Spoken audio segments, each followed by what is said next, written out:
Hay una frase, apenas 5 palabras, que se ha convertido en la auténtica banda sonora de nuestra época. Totalmente. O sea, una frase que escuchas en la cola del supermercado, en las oficinas, a las puertas de los colegios y desde luego en cualquier cena con amigos. Lo de no me da la vida. Es que es casi como un saludo estándar ya. Literal. Un síntoma cultural que, bueno, se ha aceptado como algo completamente normal. Asumimos ese agotamiento crónico, esa sensación de vivir permanentemente al límite, como si fuera el peaje inevitable de la vida moderna. Y lo curioso, fíjate, es que siempre se buscan los mismos culpables para esto. Se señala a la economía, a la inflación, a las pantallas, al ritmo este frenético de la tecnología. Claro, siempre lo externo. Eso es. Pero los documentos que vamos a analizar a fondo hoy plantean una teoría que rompe por completo con esa visión. Una hipótesis mucho más profunda. Exacto. Porque al revisar los textos para la inversión de hoy, la gran pregunta que surge es, a ver, ¿y si la raíz de ese estrés crónico no está en los trabajos o en los teléfonos? ¿Y si el verdadero origen de esta ansiedad masiva es lo que se enseñó, o más bien lo que no se enseñó en el colegio cuando teníamos 7 o 8 O años? sea, es un cambio de paradigma absoluto. Los textos proponen una justificación lógica que además está muy basada en evidencia neurocientífica y sociológica para llevar a cabo una reforma radical del sistema educativo. Una reforma de arriba abajo. Sí, sí. La premisa central es contundente. El sistema educativo moderno es el origen estructural de este malestar. Y lo es porque, desde sus cimientos, está diseñado milimétricamente para enseñar a pensar, pero ha olvidado por completo enseñar a sentir. Y ojo, el objetivo de este análisis de hoy no es sumar otra queja más sobre lo estresada que está la sociedad.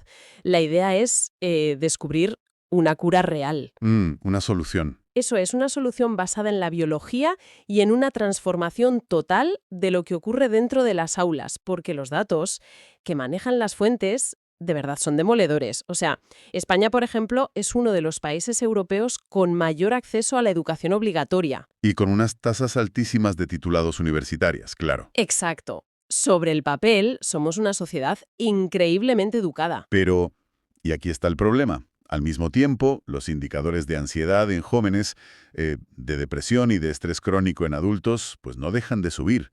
Y aquí está la paradoja fundamental de los textos. A ver, Hay generaciones enteras que son capaces de resolver ecuaciones diferenciales complejas, o que conocen la historia de Europa al dedillo, o que pueden programar inteligencia artificial, ya. pero que luego colapsan ante una mínima frustración porque carecen de las herramientas biológicas para gestionarla. O sea, es como si existiera un analfabetismo emocional completamente normalizado, ¿no? Totalmente. El diagnóstico que hacen las fuentes es que esto no es un fallo individual, en plan, ay, es que no sabes adaptarte al mundo. No, es un fallo estructural de la educación occidental.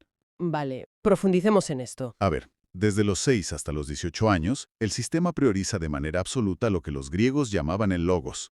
El logos, claro. Sí, es decir, la razón, la estructura lógica, las verdades universales, las matemáticas, la física, todo eso. Mm, Pero se ignora por completo el patos, o sea, el mundo del sentir, el cuerpo y el bienestar interno. A ver, para que quien nos escucha entienda bien la magnitud de este desajuste, yo pensaba en una analogía leyendo los textos. Dime, dime. Imaginemos que nos compramos un coche de altísima gama. O sea, el sistema educativo se pasa años invirtiendo en perfeccionar ese motor, instalando el software de navegación más avanzado del mercado, optimizando la aerodinámica al máximo, Vale. pero resulta que el salpicadero viene completamente en negro. Madre mía, claro. O sea, no hay ni una sola luz, ni un solo indicador que te avise del nivel de aceite, de si falta gasolina, o yo qué sé, de si la temperatura del motor está a punto de reventar la junta de la culata. Es que esa imagen lo ilustra a la perfección, ¿eh? El colegio produce motores muy potentes, mentes muy racionales, trabajadores súper eficientes y ciudadanos productivos. Pero falla estrepitosamente a la hora de formar seres humanos completos. O sea, el sistema asume, de forma bastante ingenua, por cierto, que el bienestar viene de serie, que nacemos sabiendo leer ese salpicadero en negro. Y la neurociencia demuestra que no es así, para nada. En absoluto. Claro, es que se invierten miles de horas estudiando el mundo de las ideas de Platón, o la lógica formal, o la tabla periódica. Sí, sí, el logos puro. Pero nadie nos enseña cómo distinguir, a nivel biológico, el placer del dolor emocional, O cómo diferenciar la calma real de un estado de alerta disimulado. De hecho, la escuela no solo no te enseña a leer ese salpicadero, sino que a menudo te enseña a ignorarlo activamente. Ostras, ¿es verdad? Piensa en un niño pequeño que dice que necesita ir al baño o que tiene sed en mitad de una clase. ¿Y qué le dicen? Espera a que suene el timbre. Exactamente. Si entrenas sistemáticamente a ese niño para ignorar las señales de su propio cuerpo, en favor del horario, de la estructura, en favor del logos, vaya. Es súper fuerte cuando lo piensas así. Se crea un punto ciego gigante hacia el interior. Y cuando una persona crece sin saber mirar hacia adentro, no puede identificar qué le pasa. Y los documentos señalan que ese es el origen exacto de la angustia moderna. Y esto nos lleva directamente a una carencia biológica muy, muy real. O sea, no estamos hablando de una cuestión filosófica o poética en plan, hay que escuchar al corazón. No, no. ¿Qué va, qué va? Los textos entran en biología pura y dura. Porque, a ver, en clase de ciencias naturales, desde que somos muy pequeños, nos enseñan los famosos 5 sentidos. Vista, oído, olfato, el gusto y tacto. Exacto, te los graban a fuego en la memoria. Pero resulta que la neurociencia moderna reconoce entre 8 y 12 sentidos. Fíjate la diferencia. O sea, los libros de texto omiten precisamente los sentidos que nos permiten sobrevivir a nivel emocional. Es de locos. Así es. Y el más importante de todos esos sentidos invisibles, al que las fuentes llaman literalmente el sentido maestro del bienestar, es la interocepción. La interocepción. Sí, es un término que debería ser tan común como la vista o el oído. De verdad, la interocepción es la capacidad del cerebro para mapear el estado interno del organismo. O sea, leer por dentro. Eso es. Es lo que te permite leer las señales físicas, desde cosas básicas como la sensación térmica o la sed, hasta notar esa ligerísima tensión en el estómago que te indica que hay ansiedad. O la relajación muscular cuando estás en calma. Exacto. Si no hay una buena interocepción, estás literalmente ciego ante tus propias emociones. Fíjate que los textos mencionan toda una lista de estos sentidos olvidados. Y no es ponerles nombres raros por hacernos los listos, es que explican mecanismos súper concretos. Por ejemplo, la osmorrecepción. Ese es interesantísimo. ¿A que sí? Porque tradicionalmente pensamos que la sed es solo tener la boca seca. Pues bebes agua y ya está. Pero los documentos explican que la osmorrecepción es el cerebro midiendo literalmente la concentración de sal en la sangre. Sí, como un laboratorio interno. Y si ese nivel de sal se desequilibra, el cerebro puede activar una respuesta de estrés y de ansiedad brutal, pero mucho antes de que sientas la garganta seca. Es fascinante porque demuestra cómo un desajuste puramente físico, que no sabemos identificar, se traduce de forma instantánea en malestar psicológico.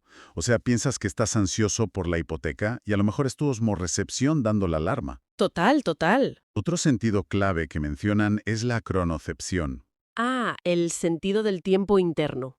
Sí, porque el cerebro no mide el tiempo mirando el reloj del móvil, lo mide a través de ciclos metabólicos y ritmos circadianos. Ya. Y cuando la cronocepción se desincroniza del tiempo real, normalmente por culpa del estrés, aparece irremediablemente esa sensación perpetua de no me da la vida. O sea que el cuerpo entra en hiperproductividad. Eso es, porque su reloj interno le está diciendo que está en peligro constante, que no hay tiempo que perder. Y también hablan de la propiocepción y del equilibrio vestibular, que es saber dónde está el cuerpo en el espacio. Que, a ver, suena a algo exclusivo de gimnastas olímpicos, pero los textos lo vinculan directamente con la prevención de la ansiedad somática. Claro, Que la respiración se corte o que te suden las manos ante un examen, pues es biología básica. sí, el sistema nervioso simpático. Exacto, haciendo su trabajo ante una amenaza. Entonces lo que yo me pregunto es, ¿cómo es posible que el simple hecho de conocer la palabra interocepción o aprender sobre estos 12 sentidos en clase evite que alguien sufra un ataque de ansiedad, no sé, por un conflicto personal o por un problema grave en el trabajo? Es que me parece tener demasiada fe en la teoría. Bueno, es una duda muy lógica, ¿eh? Pero la clave de todo esto está en cómo funciona realmente el mecanismo de regulación. La neurociencia explica que sentir que el pulso se te acelera no es lo mismo que comprender y regular esa aceleración. Vale. O sea, el problema no es la taquicardia final, no es el ataque de ansiedad cuando ya es evidente y te ahogas. El verdadero problema es no haber notado toda la escalada previa. O sea, el proceso invisible que pasa antes de la explosión. Exacto. La interocepción no es solo notar que estás mal cuando ya estás al límite absoluto. Es un entrenamiento continuo para detectar la señal de alerta temprana y hacerlo de forma consciente. Vale, te voy entendiendo. Es notar esa ligerísima tensión en la mandíbula cuando estás leyendo un correo electrónico del jefe, o ese sutil cambio en el patrón de tu respiración cuando alguien te lleva a la contraria en una reunión. Claro, señales súper sutiles. Sí, y sin una educación interoceptiva explícita, es biológicamente imposible regular algo que ni siquiera sabes que está ocurriendo, hasta que la ola ya te ha desbordado por completo. Entiendo. Es la diferencia entre darte cuenta de que el aceite del coche está un poco bajo y lo rellenas en un momento, frente a darte cuenta de que había un problema solo cuando el motor ha reventado en medio de la autopista y está saliendo humo negro por el capó. Es exactamente eso. Y hay un detalle anatómico que es precioso en los textos. Cuenta. Resulta que la interocepción entrenada te permite crear un espacio, que a veces es de apenas unos microsegundos, entre el estímulo que recibes y tu reacción. A nivel neuronal, al ponerle nombre a la sensación física, la corteza prefrontal interviene y frena la reactividad de la amígdala. ¡Ostras! Sí, en ese milisegundo de conciencia pura es donde reside toda nuestra capacidad humana para calmarnos. Y cuando llevamos esto en escala, o sea, a nivel macrosocial, madre mía, la perspectiva cambia por completo. Tela, sí. Porque cuando tienes a toda una sociedad que ha crecido sin esta capacidad, sin poder leer sus propias señales de alerta interna, el resultado trasciende por completo el ámbito del psicólogo o de la salud mental individual. Mm. Los documentos plantean que esta carencia educativa es literalmente la semilla de un colapso social profundo. Y aquí es donde el análisis conecta con ideas sociológicas que son muy potentes. Concretamente, citan el concepto de la sociedad del cansancio del filósofo Byung-Chul Han. Sí, un concepto clave. El argumento es que gran parte de la sociedad actual está deprimida, estresada y crónicamente exhausta porque reprimir constantemente ese ruido fisiológico, que no entendemos, consume una cantidad inmensa de energía cognitiva. Claro, te agota por dentro. Al no saber regular el propio sistema nervioso, se genera un vacío emocional y una ansiedad de fondo que acaban resultando intolerables. Y claro, si no se sabe cómo generar calma en el interior porque la interocepción es nula o nunca se ha entrenado, pues se busca desesperadamente ese alivio en el exterior. Lógicamente. Los textos señalan directamente al consumismo desmedido como un mecanismo de regulación externo. O sea, compramos cosas, pagamos por experiencias o buscamos distracciones rápidas en el móvil para anestesiar esa incomodidad física que no sabemos gestionar. Y va mucho más allá de comprar cosas por Amazon, ¿eh? Afecta directamente a la convivencia diaria. Mm. Los documentos hacen un análisis muy agudo sobre el tema de la polarización política y los conflictos sociales que vemos continuamente. Argumentan que, al tener una tolerancia bajísima a la frustración y carecer de herramientas para asimilar el malestar interno, la sociedad es cada vez más incapaz de gestionar los desacuerdos de forma pacífica. Y ojo, es importante destacar para quien nos escucha que los documentos son completamente neutrales en este aspecto. Sí, totalmente objetivos. No toman ningún partido ideológico, ni hablan de que un bando político tenga razón sobre otro. Lo que analizan es la raíz biológica del conflicto en sí. Explican que no tolerar la incomodidad física, esa sensación en el estómago que produce un desacuerdo, lleva directamente a la confrontación. Claro, porque el enfado y la indignación son emociones con un altísimo nivel de energía. Actúan como un parche facilísimo, casi como una droga rápida, para no sentir otras cosas más difíciles como la vulnerabilidad, la tristeza o el miedo. Es como una coraza. Exacto. Una sociedad que no sabe escucharse a sí misma se regula a través del enfrentamiento constante. Al final, es mucho más fácil estar enfurecido con el mundo y gritar en redes sociales que sentarse en silencio a observar la propia ansiedad. Lo cual nos lleva al papel del sistema sanitario en todo esto, que los textos lo exponen de una forma que, de verdad, hace pensar muchísimo. Mm, Básicamente argumentan que hemos delegado la solución de este colapso emocional colectivo casi en exclusiva a la sanidad. Sí, al médico de cabecera. Es como, a ver, es como intentar fregar un pasillo que está completamente inundado de agua, con los médicos y los psicólogos agotadísimos, pasando la fregona día y noche, recetando ansiolíticos, tratando crisis de pánico constantes. Ya. Pero nadie se da cuenta de que la llave de paso de la tubería está rota. Y el agua sigue saliendo. Exacto. Y esa llave rota es el sistema educativo. Es que esa metáfora de la tubería rota es la cruda realidad del sistema actual. La sanidad puede reparar el daño temporalmente, puede limpiar el pasillo un rato, Ujú. pero jamás podrá prevenir lo que la educación nunca enseñó de base. Por eso las fuentes concluyen que cambiar la educación no es una moda pedagógica pasajera, ni un experimento buenista de 4 profesores motivados. No, no. Es una necesidad imperiosa de salud pública.